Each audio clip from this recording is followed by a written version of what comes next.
Hi, everybody. As Elle pointed out, my name is James Frame. And I made a point to make this sermon kind of lighthearted and comical. The world is a little hairy today and very stressful, and there's lots of stuff we should be talking about. We should be storming the Bastille and throwing rocks at stuff, but for right now, we take a little break and try to have some fun. So, is Gen X special? From 1965 to 1978, that loosely defines what Gen X is. But are we special? The usual tropes are all true. We drank hose water, we got kicked out of the house, and weren't allowed to come back in until dusk. We were unsupervised, and we were feral. But so were our parents when they were young. In fact, every generation before us, before the advent of telephones and constant communication and constantly being in touch with other people, before that, you left the house, you were gone. You went on a 3-hour road trip, you might as well be on the dark side of the moon for 3 hours. So the cell phones and the communication changed everything. And everyone in this room who's older than 46 years old knows that, experienced it, lived it, and we will be the last ones.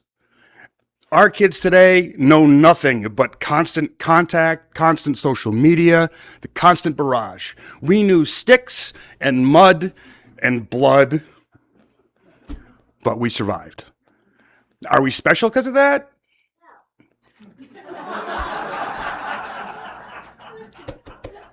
You can wait in the car. Not really, we're not. Because our parents lived that way too, and the generations before us lived that way too, all the way back to the point where 9-year-olds were working in coal mines and losing fingers at the loom. So we are the last ones to experience that. We're not more resilient than the other generations, right? We didn't have to endure World War I. We didn't have to endure the Great Depression, World War II. We never had to move our family because of the Dust Bowl. We never had to go to Vietnam. We never had to go to Korea. We never had to do active shooter drills like our kids do today. We were all Cold War. That's what we did, the Cold War. And by the 80s and 90s, the Cold War was like a cartoon.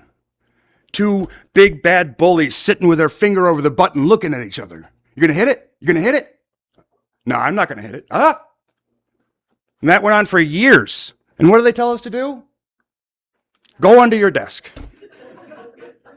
Everything will be fine. Don't ask any questions. You won't need any answers after the bombs drop because you'll be under your desk. So our superpower is adaptability. I tell my daughter that I live in the future, and she doesn't get it. Who here has seen the movie Aliens? Pretty good. So there's this great scene in Aliens when Burke, the company guy, is trying to convince Ripley to go back to the planet and investigate the aliens with the Marines. She says no. Disappointed, he leaves, she goes to bed, she has a nightmare about the aliens, wakes up, changes her mind, and calls them. She's got the little card. She puts it in the phone, bang. There's Burke, and they're having a face-to-face conversation in 1987. And it was fantastical to have a face-to-face conversation like that. Now I have it in my pocket. I can have a face-to-face conversation at any time with anybody, anywhere in the world. I don't need the stupid little card. So we live in the future. Anyone here older than 46 years old lives in the future. Sorry, I'm a little rusty, and I can't see. So I don't know if I should take my glasses off and go like this, or leave my glasses on and go like this. It's very Gen X. Anyway, I have wireless earbuds. Who else here has wireless earbuds? Not you. They're amazing, right?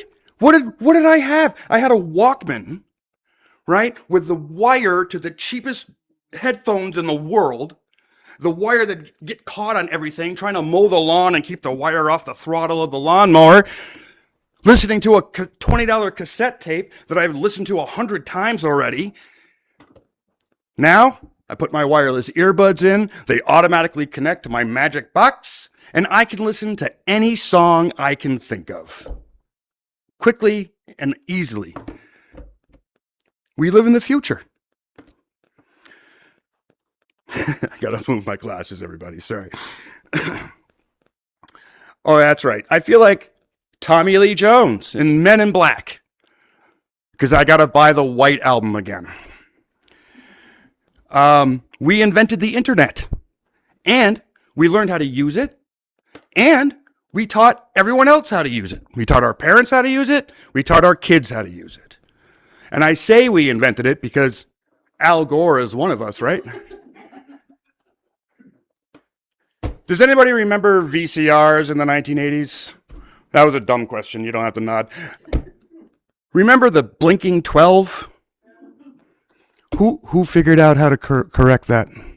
Was it our parents? No, we did it. We figured out how to program that thing to record everyone's favorite shows. And we taught everyone else how to do it. So again, we're adaptable, we're resourceful, and we're generous. When I was in high school, I took a class on typing, right? On a typewriter. Now, it was a fancy typewriter because it had a whiteout ribbon in it. So if you made a mistake, you could go back a couple letters. But if you got more than 4 or 5 letters away, that typo was there forever, unless you wanted to retype the whole page. By the time I got to college, I'm dealing with WordPerfect. Does anybody remember WordPerfect? That was fun. All of the hours that we had to struggle to get WordPerfect to agree that our format was correct. The struggle with those simple early computers, trying to get them to couple with those simple early printers. That whole transition from typewriters to computers with floppy disks and printers took maybe 8 of your Earth years. My mom, who lived from 1942 to 2001, she went from a mechanical typewriter in her youth to a slightly less cumbersome mechanical typewriter in her young adulthood. Towards the end of her life, she did use a dot matrix printer. But that was over the course of decades. Our change came fast and quick. 5 years. Typewriter to computer. Cars are way different too. To use my mom as another example, cars in 1942 versus cars in 2001, it seems like they were crazy different. But they weren't. They just had some design tweaks and some basic computers. Now, well, we plug our cars in, right? Instead of rolling over that huge V8 and waiting for it to burst into life with a cloud of smoke, I get in her car and I hit the little button and it just bug along. It's like a cell phone on wheels.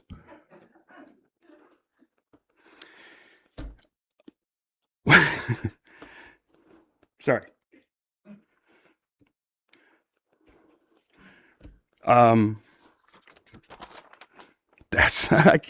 So I have these pop culture references. They're on the next page, and I keep screwing them up. I'm sorry.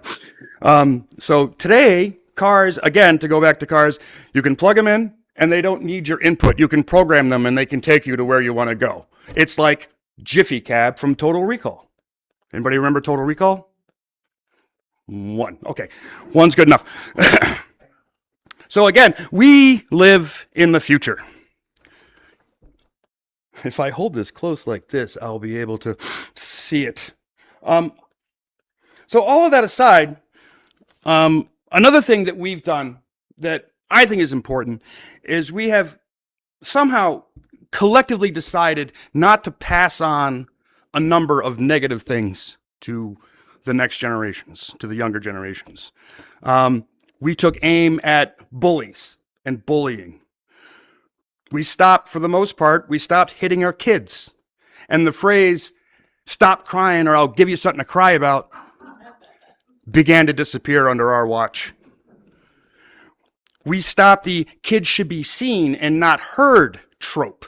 That also began to disappear under our watch. We were the first generation, I think, to actually listen to our kids. Nobody listened to me when I was a kid, or now.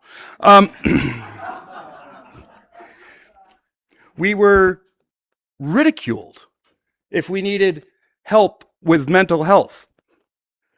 And nowadays, needing mental health assistance and having a therapist, it's normal. It's not embarrassing. The stigma is gone, the way it should be. We embraced the queer community. No more chemical castrations under our watch.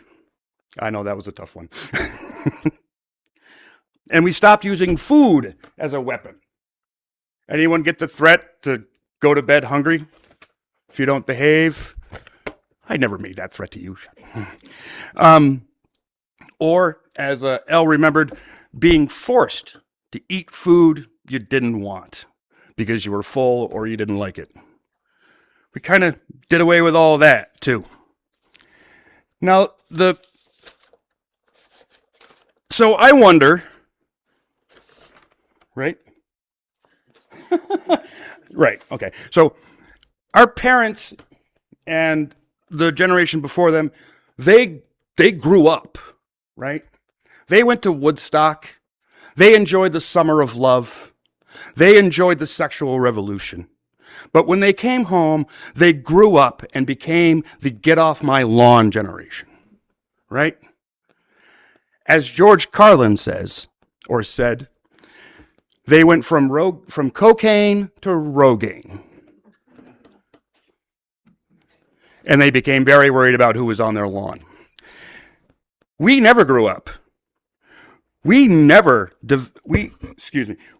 settled down enough ourselves to care about who was on our lawn. We have maintained a healthy and rebellious attitude coupled with a level of apathy all other generations envy. We are smart and resourceful and know better than to ever be in charge.